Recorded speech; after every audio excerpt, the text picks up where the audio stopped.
je me prépare à décoller. Julien m'indique la position de ma voile et nous décollons pour un vol au-dessus de la baie des A. Cette journée, il y avait des bateaux qui partaient des installations de Rio Tinto. Voilà maintenant le village de Pêche Blanche sur la baie des A. Et vous pouvez voir en arrière-plan les 3 bateaux vers lesquels je vais me diriger.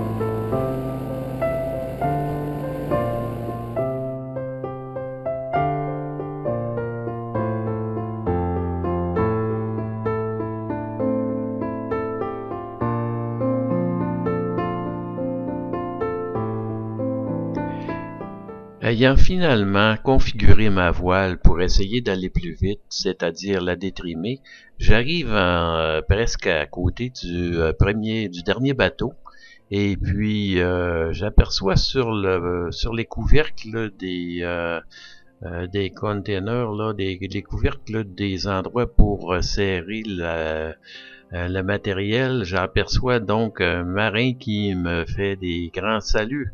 Je le salue donc. Et je continue ma course vers le premier navire de tête, c'est-à-dire le brise-glace, pour en faire le tour.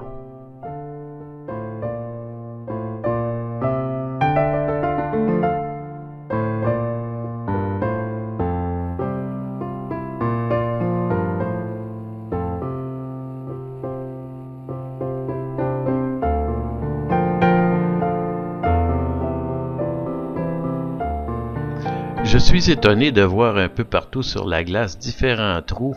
On dirait que c'est comme à la chaloupe. Quand on pêche à la chaloupe, les gens en font des trous à gauche et à droite, dépendamment si ça mord ou ça mord pas. Donc, on vient de voir un beau grand trou carré, là. Probablement qu'il voulait sortir un requin.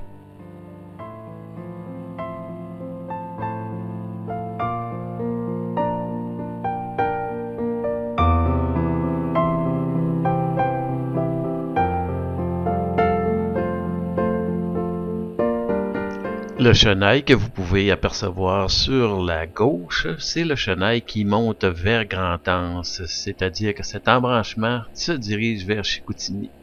Les vents sont plutôt assez forts à cet endroit puisqu'il y a comme une configuration là, pour qu'on ait plus de vent. Et voilà, je suis obligé de me rendre à l'évidence, je ne serai pas capable de rejoindre les bateaux, le brise-glace de tête, donc je m'en retourne et puis je rencontre à nouveau le dernier bateau et le marin qui me fait encore des belles salutations. Vous pouvez voir en même temps que la ville de la baie est assez loin à droite, là, dans le coin. Alors, c'est là que je me dirige au retour.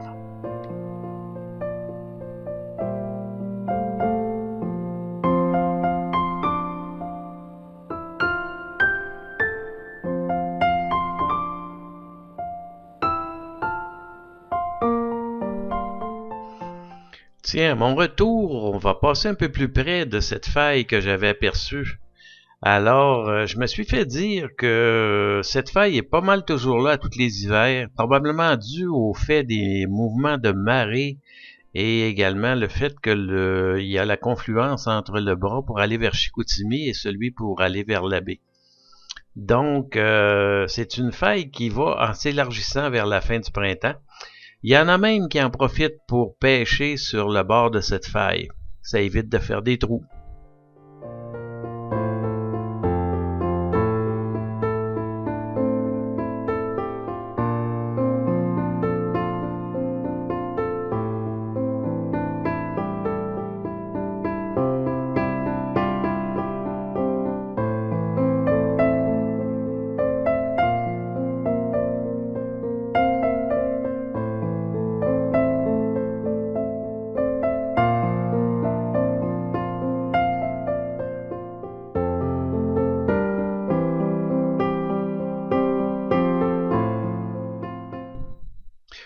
pouvez donc voir toute l'étendue de ce village de pêche de Grande-Bay.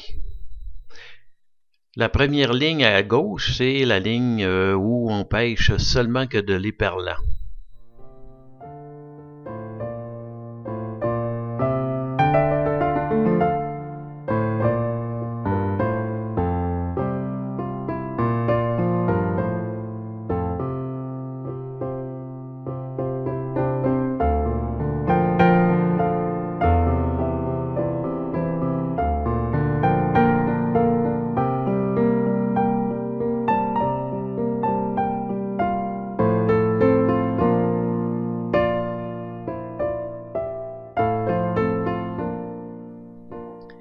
Vous pouvez maintenant apercevoir les installations portuaires de Rio Tinto. Il y a présentement un navire d'amarré et puis vous allez pouvoir également remarquer un remorqueur qui pousse le navire pour bien l'amarrer et il y en a un autre en avant qui le tire. Alors, ce sont les installations portuaires de Rio Tinto. Auparavant, on appelait ça Alcan.